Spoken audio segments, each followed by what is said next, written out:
Welcome. My name is Aaron Keegan with Fuss & O'Neill. I'm a transportation engineer. And tonight we'll be talking about the Main Street Improvement Project. This is our second workshop. If you haven't had a chance to already, please sign in our sign-in sheet. And we're going to have two parts to our meeting tonight. The first part is going to be a lecture, a presentation. It's going to last about 40 minutes. And then we're going to have an interactive session. We have 3 tables set up where you can interact with the team from Fuss & O'Neill, ask questions, and leave your comments on Post-it notes.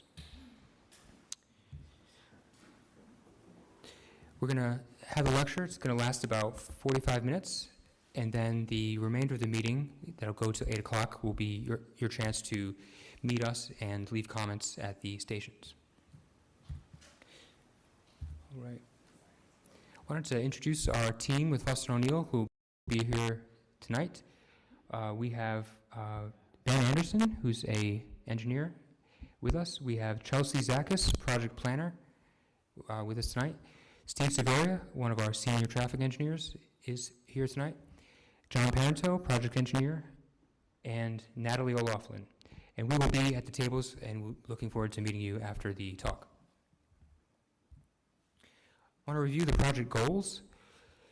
The main goal of the project is a complete streets rehabilitation of Main Street, and we're using MassDOT's definition of complete streets, and that is a full upgrade for pedestrian, bicycle, and vehicular safety, a multimodal facility shared by all. And the project follows 2 prior planning efforts by the City of Greenfield. The first was the 2014 Master Plan Sustainable Greenfield. The second was the 2017 Complete Streets Prioritization Plan. I want to walk you through a timeline of the project development process to give you a sense of where we are. We had our first workshop back in February of this year, and that talked about things like existing conditions and complete streets concepts. What are complete streets? We recorded the feedback that we received from that meeting and produced a summary report for the city. Since that time, we've developed 10% level detailed design concepts, which we'll be presenting tonight for further public comment. After this meeting, the next step would be that we would enter into our 25% design process with MassDOT, using the public feedback we've got from the 2 meetings to inform the design. At the end of that 25% level detailed design process, we have to submit to MassDOT our plans at 25%, and MassDOT then has a public hearing of their own on the 25% design plans that they will host in Greenfield. And that would bring us to the end of Fuss & O'Neill's current contract with the city at the end of 25% design. Future steps for the project would be to bring the project from 25% design for up until 100%, which would be ready for construction. That would take place between 2024 and 2025. And if all goes well, the project is anticipated to begin construction in the fall of 2026 at the earliest. It's a MassDOT project. They tend to take a little bit longer in terms of design development. They like to review the design at various stages, and that's the process we have to follow. So it takes a little bit of time, but it's usually worth it in the end. Project funding, just a reminder, Mayor Roxanne Wettergartner has appropriated about $290,000 for design at 25%. The anticipated construction cost, which will be borne by a combination of federal and state funds, is projected at $7.8 million at this time. And I just also wanted to mention, separate from this project, the city is also pursuing community development block grant funding to address utilities underneath Main Street while this project is under construction. Mainly the water services, I understand. So tonight's focus, as I said, will be on the redesign of Main Street. I do want to also mention that there are 2 other related projects happening in Greenfield simultaneously. Deliberate Downtown Initiative, an update of the city's downtown revitalization plan, is ongoing. And there's also a downtown parking management study. I believe they just presented their preliminary results recently. So those obviously are related to Main Street, but they are separate projects being conducted by separate experts. I wanted to spend a little bit of time about what happened at our last meeting, just in case anyone was not with us. By a show of hands, how many of you were at the first workshop? Okay, so maybe half the room roughly. Great. Okay, well, I just want to, touch upon what we learned, what the feedback that we got, so that we're all on the same page. We had a format very similar to this. We started with a lecture, and then we had interactive tables where we fielded public comment. And we produced a report for the city, summarizing what we learned. I should also mention the project limits for this project are set at starting 100 feet east of Coleraine Street and continuing in 0.7 miles to the High Street intersection. The side streets, this project is limited to about 25 feet on each side street. With the exception of the High Street and Main Street intersection, we'll be going about 100 feet into High Street. Also, the Federal Street and Bank Row intersection, we have our project limits going about 100 feet into Bank Row or Federal Street. But the remainder of the side streets, the project is scoped to only go about 25 feet off of Main Street at this time. So as I mentioned, the first meeting was held back in February. We had 38 members of the public attend. We covered purpose and need, existing conditions, and Complete Streets best practices. We had 3 public comment areas. We had one focused on vehicles, we had one focused on bicycles, and the other was specific to pedestrians. What we heard in the vehicles and drivers category, we heard points of view expressed on both sides regarding the loss of parking on Main Street. Some commented that there was a perceived excess of parking in Greenfield and specifically on Main Street already, while others told us that they had concerns about the loss of on-street parking and specifically creating longer walks from Main Street to off-street parking and concerns about lighting and security. So we heard both. We heard unanimous support for traffic calming on Main Street. That would be ways to slow vehicles down by using design or other methods. Unanimous support for improving safety for turning vehicles from the side streets onto Main Street. Very popular. Bicycling. We heard strong support for implementing bike lanes for the first time on Main Street. We heard support for separated bike lanes in particular, given the choice. We also heard that there was a demand for things like bike racks and amenities to go along with any type of bike accommodation. We also heard a lot of comments about if bike lanes were implemented, please make sure that they can be kept clear in the winter and designed so that that's feasible. Okay, we got a lot of comments about walking and pedestrian safety at the first meeting. There was unanimous support for increasing crosswalks both on Main Street and at the side streets. We heard that there's a need to bring the pedestrian ramps and the sidewalks themselves into accessibility compliance, typically by making sure the grades are even and smooth and the ramps have the right angles and so forth, and the tactile warning panels. There was some concern about the loss of parking, and that usually happens like if we implement curb bump outs or other pedestrian safety measures. It can also have the effect of taking up or requiring additional space to be shared on Main Street that could displace some on-street parking. But it's part of making a multimodal facility. We heard strong support for two very specific requests: moving the crosswalks at Chapman Street and Davis Street to the other side of the intersection with Main Street. And it had to do with difficulty when turning left out of those streets.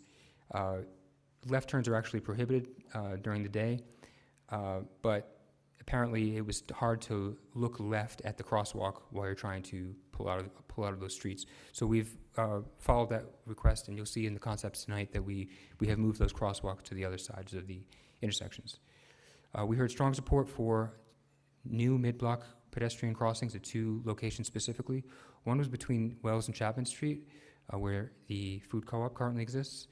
The other was, there's a long stretch between Fort Square and Conway Street that currently does not have a pedestrian crossing. And so we responded to those two public comments in our conceptual design. We also heard requests for fully accessible public transit stops.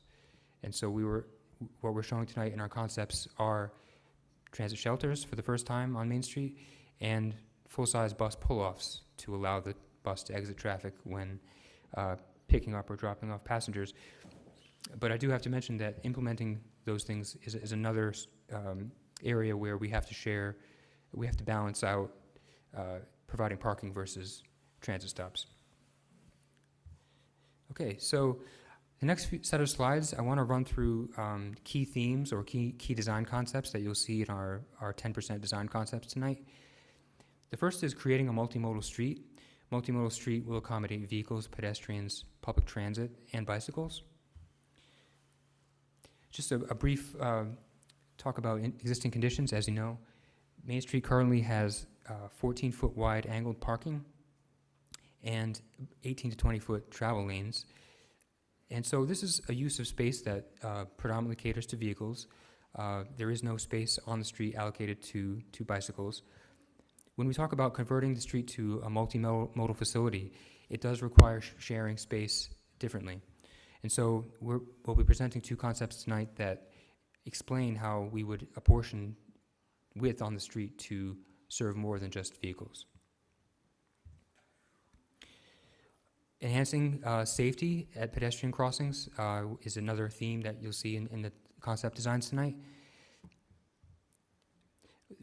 We typically would address that through things like curb bump outs, flashing pedestrian beacons. Those are the buttons you can press when you go to the crosswalk.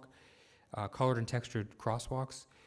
We got some comments at the last meeting about the need for more contrast with the crosswalks and maybe some texture to help people kind of stop at the line more compliantly. So we've gone ahead and proposed the colored and stamped textured crosswalks. And we've also, as I mentioned earlier, we've revised a couple of existing crosswalk locations and added 2 new crosswalks to Main Street. And here's just one example. This is an existing crosswalk on Franklin Street. It's on Main Street, at Franklin Street, I should say. And you can see on the left is the existing condition. And on the right, we've proposed a curb bump out that's going to shorten the pedestrian distance. And we've got our colored textured crosswalks shown.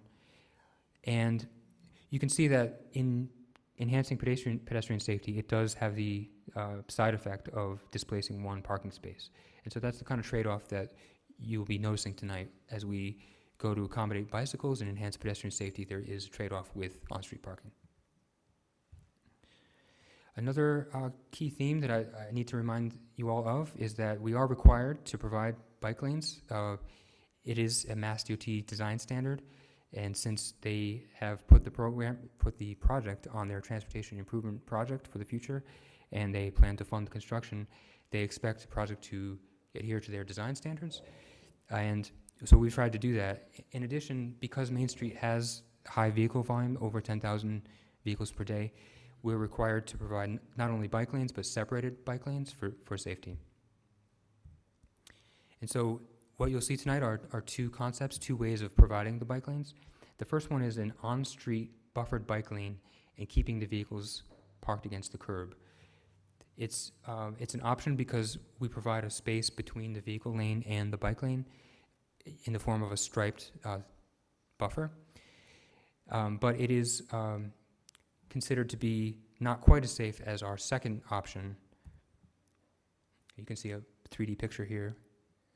These are the white stripe is the buffer separating the vehicle lane from the bike lane, and then we have cars parked against the curb parallel.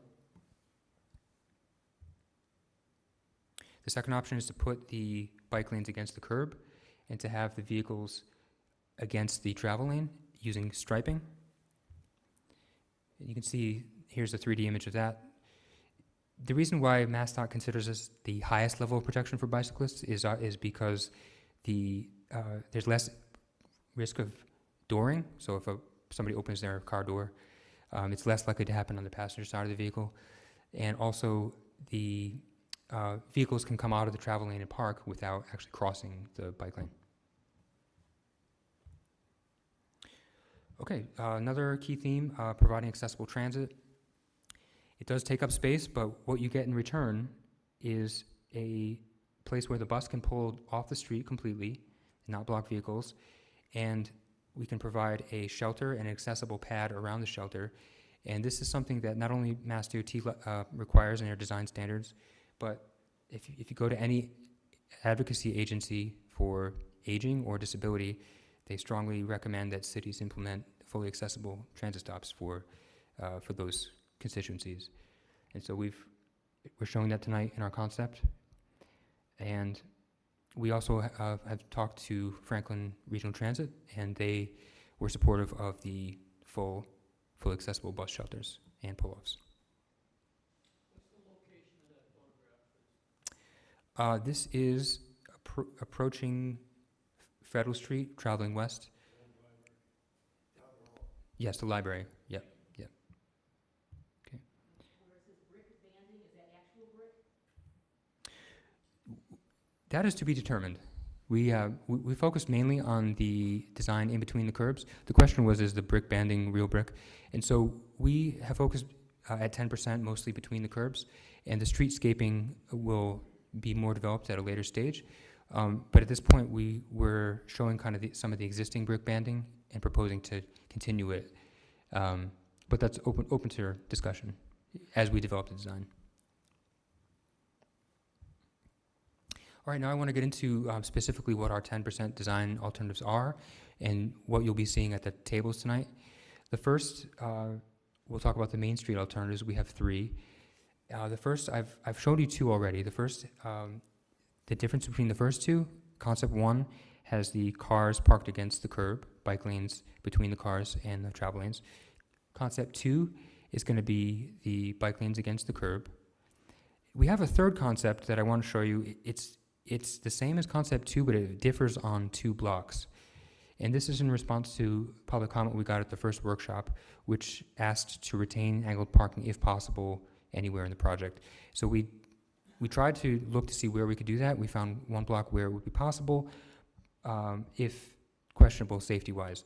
And this happens between, it's basically between Chapman and School Street, surrounding Davis Street. The pavement width is so wide in that area that we actually could fit angled parking and the bike lane against the curb.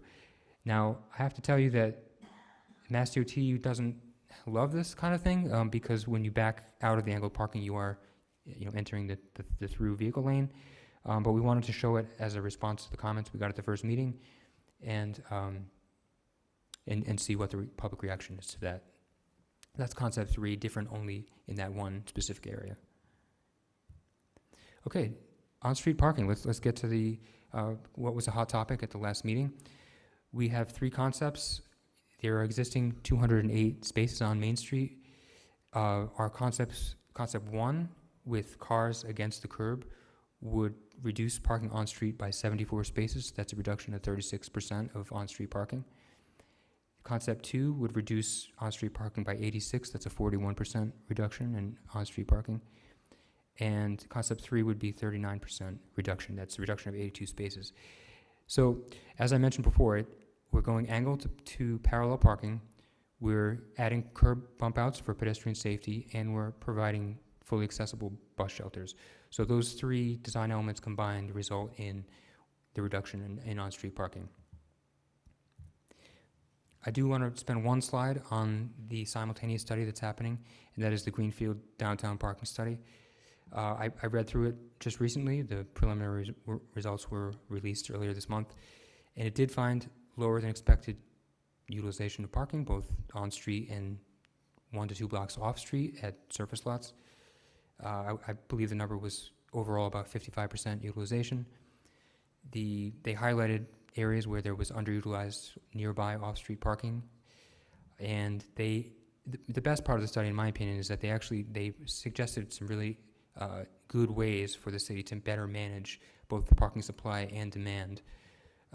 And so I think that the city has strong tools from this study to help mitigate the impacts of what would be removing off-street parking that we're presenting tonight on Main Street.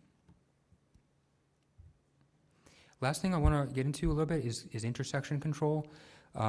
We're required by MassDOT to look at some different intersection controls at a couple key spots in the project. MassDOT tends to like us to look at roundabouts, whether or not the city has requested them, and that's happened on this project. So the first spot where I want to talk about an intersection control change that we're looking at. It's not decided upon yet, but it's actually at Conway Street. As you know, Conway Street is currently stop controlled at Main Street. And when we were looking at the traffic volumes at Main Street and Conway Street, we saw that one of the signal warrants is actually met for Conway Street. So that gives the city the option of signalizing Conway Street potentially if they should so choose. That design, you can take a closer look at this alternative at one of our tables tonight. Another intersection change that we would be required to evaluate is actually a compact roundabout at Federal Street. As you know, that's a fairly space-constrained intersection, and we would certainly want to avoid any property impacts at this location due to protected open space nearby. The compact roundabout is, it uses a couple of different features from a traditional roundabout. One is that the splitter islands, the areas dividing the lanes, they're shown in yellow, they would have to be painted. They wouldn't be able to be raised islands in this case, and that's because we have to allow trucks to complete their turning movements, and so we wouldn't be able to raise the splitter islands in this case for a compact roundabout at Federal Street. We would probably have to have the flashing beacons at all crossings, but you can see that it's one lane in each approach, which may surprise some of you, but actually, operationally, the traffic works well, and that's because the roundabouts actually, they have higher capacity than signalized intersections. So despite the fact that you have one lane at each approach, it actually operationally works. So that's, and again, I know this wasn't necessarily requested by the city, but we will be required to evaluate it by MassDOT, and so we wanted to present that option tonight for public comment so that we can explain to MassDOT what public thought of it. Okay, the last intersection where we have some control alternatives is the High Street and Main Street intersection. This intersection, as you know, there's right-of-way confusion with the existing control at that intersection. So the first alternative we're showing would be a change from the single stop sign to stop signs in all directions, called an all-way stop control. And we also heard at the first meeting there was a demand for adding an extra crosswalk across Crescent Street, where there currently is none. Another option at that intersection, turns out it does meet one of the signal warrants as well. So this is an optional place where a signal could be implemented. And so we have a signalized option here. It's a little hard to see on the screen, but you can take a closer look at our tables after the talk. And the third alternative we'll be required to look at is a roundabout at the High Street and Main Street intersection. This is the smallest roundabout we could fit in the spot. And obviously the concern here is property impacts. And so let us know what you think about that one. Okay. Okay, so the next part of our meeting is going to be an interactive public comment session. We'll have 3 tables open for you to take a closer look at our printed concepts, and also you can ask questions. The first table is going to be on this side of the room is going to have our 3 Main Street concepts. A second table in the far corner of the room is going to have the same thing, the Main Street concepts. We wanted to have 2 tables with Main Street in case to accommodate crowds. And the last table at the very back of the room is going to have close-ups of our intersection alternatives that we showed tonight: Conway Street, Federal Street, and High Street. Okay. And just some general words of decorum and proceedings. Feel free to ask questions, share your thoughts and opinions. You're welcome to draw on any of the maps that you see. We have markers and pens at the stations. The way to officially record your comment, which we would love for you to do, is to take a Post-it note. We have multiple pads at each table. And write your comment, and we have 2 whiteboards at each station. One of them is, what do you like about what you see? What should be retained and enhanced, perhaps? We have a second whiteboard for, what would you like to see changed, or what don't you like about the concepts that you're seeing? So we have 2 boards, and you see the check marks on the Post-it notes. That's if you see a comment that someone else made that you agree with or you strongly support, you can go ahead and add a check to agree with it, and we actually will record that as a vote for that comment in our final summary report. just keeping it civil. Please take turns talking and listening with each other. No need to yell or raise your voice. We can all get along. And post your comment in fair numbers. So, not that anyone would necessarily do this, but post it once and don't post multiple times the same comment. Thank you. I should also, what happens next? So after this meeting, we'll take your comments. We'll making a summary report for the city. We'll be using that to demonstrate that there was transparency in the process, and will also inform us as we have design meetings with MassDOT about what they prefer. It's always good to have documented local support of projects in case they prefer something that maybe the city isn't totally on board with. And we would move on with those documented public meeting items to the 25% process with MassDOT. And if you have thoughts after this meeting, and for anyone watching on YouTube, these materials will be available on the city website for additional viewing. And if you have comments after you've had a chance to think about it, or you've viewed materials after the meeting, you can email Alan Twarg, engineering superintendent with the city, and he'll pass those comments on to the design team. And with that, we will now open the, yes, go ahead. Question, I'm just wondering if there are any studies that show increased bicycle ridership once a downtown becomes more safe to actually bike in? Because that might help alleviate some of the concerns about losing parking spaces. Are there any studies that show how much bike ridership is increased when something like this is done? The question is, are there any studies that show that implementing bike lanes actually increase bike ridership? And I can't cite any offhand, but I do believe the answer is yes. It has been studied, especially with less experienced riders. Particularly if you create protected bike lanes, you'll get more entry-level or younger cyclists who feel emboldened to try bicycling. And so what we prefer is for the comments and questions to happen after the talk. But if you feel like something's very important, go ahead, George.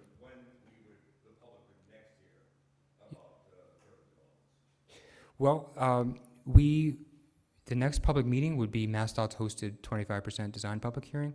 The approximate date would be spring 24, but it's going to depend on how quickly we can get the plans ready for approval. Yeah. Yes. Just a general question on the process in general. Any good alternatives analysis usually involves a no-action option. That is, nothing changes. Project, nothing changes in terms of the parking space. Do you see, in your conversations with the town, that this is a done deal? This is going to happen, either 1, 2, or 3, because that's the only way to get the DOT funding. In other words, the funding is driving this whole reimagination of the downtown alignments and parking. So my question is, is this going to happen regardless, or is there an option for the town to say, well, maybe we'll just keep things as they are, we won't go after the DOT money, and we'll just do what we need to do for the near term? Well, I can't speak on behalf of the city, but I will say that for that to happen, we would need to see strong public support for taking that course of action. The question was, is this a done deal, or is there a no-build option? And I know that because the city has hired Fussino to look at this project, I know they're in support of transforming Main Street, but if public feedback were to say, let's not do it, then we would need to see that support, and then I think the city would have to reevaluate at that time. Yeah. Well, thank you, everyone. Let's open the tables for conversation. Thank you.